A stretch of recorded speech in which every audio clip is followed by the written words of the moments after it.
Hi guys, welcome to day one. Today we're going to speak about why you gain weight and definitely how stress plays a role in this. The thing is, stress we all know plays a big part in us gaining weight. And, some of us are going through some financial crisis, stressful experiences, maybe even, worried about loved ones who are far away and we can't reach them. It specifically really attributes to weight gain because, when you're going through these tough times, you tend to release a lot more cortisol hormone, and this will increase your cravings for really less healthy food options like snacks and anything that really contains a high sugar and fat content. And unfortunately, it's a bit of a vicious cycle. Once you start with these, you will actually crave more. Okay, so there's a couple of ways that we can try to reduce stress, and that easy, and they're very good, easy for you to implement. And the first one is really try to take a break, give yourself some time, you know start maybe some deep breathing exercises and really relax. When you're starting to feel super overwhelmed, this works really well for me, and I just get myself to just stop and just breathe. It's the quickest, easiest way to just snap yourself out of that cycle. Okay, if you're into yoga, that is amazing. Some nice short yoga sessions or a meditation, to allow your brain just some space to decompress works beautifully.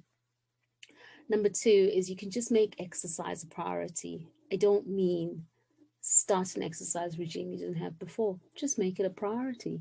Okay, so personally, I walk the dog every day, and twice a day. Now that the weather's a bit better, I now walk to work instead of driving there. Yeah. And it's just something that you can think of doing, that you're potentially, it doesn't take that much out of your current routine, but just move more is a really, really good idea. Okay.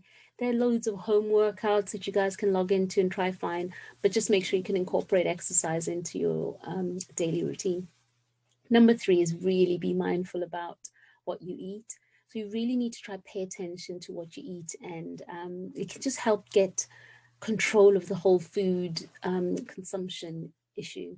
A recent study, let me tell you something interesting. Recent study showed that individuals who kept junk food journals, or just even a plain food journal, honestly, they were more likely to manage their weight a lot better than people that didn't. So, if you measure it, you can probably manage it a bit better. There's several apps and whatnot. There's just so many things out there that you can use. And basically, if you're stuck, a piece of paper and a pen will do. Just write down what you've had, and just be mindful about what it is that you're putting in your body. Okay, so the thing I also wanted to speak about quickly is just the role of depression. Yeah, I think all of us have felt pretty low, at some point, and especially if you watch the news, you can feel super depressed really quickly. But yeah, depression does play a role in weight gain, and if you're the type of person who uses food to self-soothe, this can be an issue. There's absolutely, nothing wrong with you, taking a movie and having, your favorite snacks. The issue obviously comes is when you feel really down a lot of the time and you're doing this on a consistent daily basis. And the thing is that it specifically attributes to weight gain, the whole feeling of being depressed, because part of the brain's responsible for emotion, i.e., the limbic system, it also controls appetite. And when that part of the brain is disturbed, with a person who's depressed or you're feeling depressed, that appetite gets disturbed as well. So, you might be experiencing this. So, managing your weight can just be all in all just really stressful and depressing in itself. So here's a couple of ways that you can try to reduce the depression if you're feeling that this is something that might be affecting you. Reach out. Number one, just reach out and stay connected with loved ones. Okay, and I know we can't see them as quickly as we'd like, but it really is essential that you do that.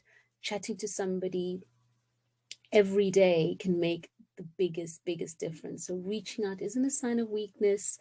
Your family and friends really do want to help. So please don't feel as if you're a burden. Okay. As I said before, get moving. Literally, exercise really can snap you out of that cycle. So just go out. Try 5 minutes a day if you haven't been doing anything, but what you want to do is build it up to at least about, 20 to 30 minutes daily of exercise. That'll be amazing. Um, this one's my favorite. Get some sunlight. Get a daily dose of sunlight and just bathe in it. It is so amazing. And it's one of those things that we underestimate, especially during the winter months. You can leave home when it's dark and come back and it's dark, and it's not really that nice.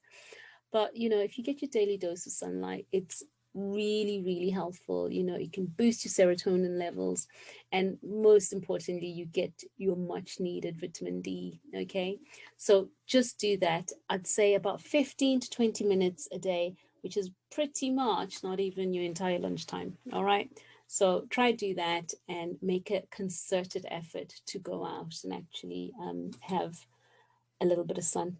All right, I will see you guys in day 2, where we speak about boredom, okay, and how that plays a role in our weight gain. All right, take care. Bye bye.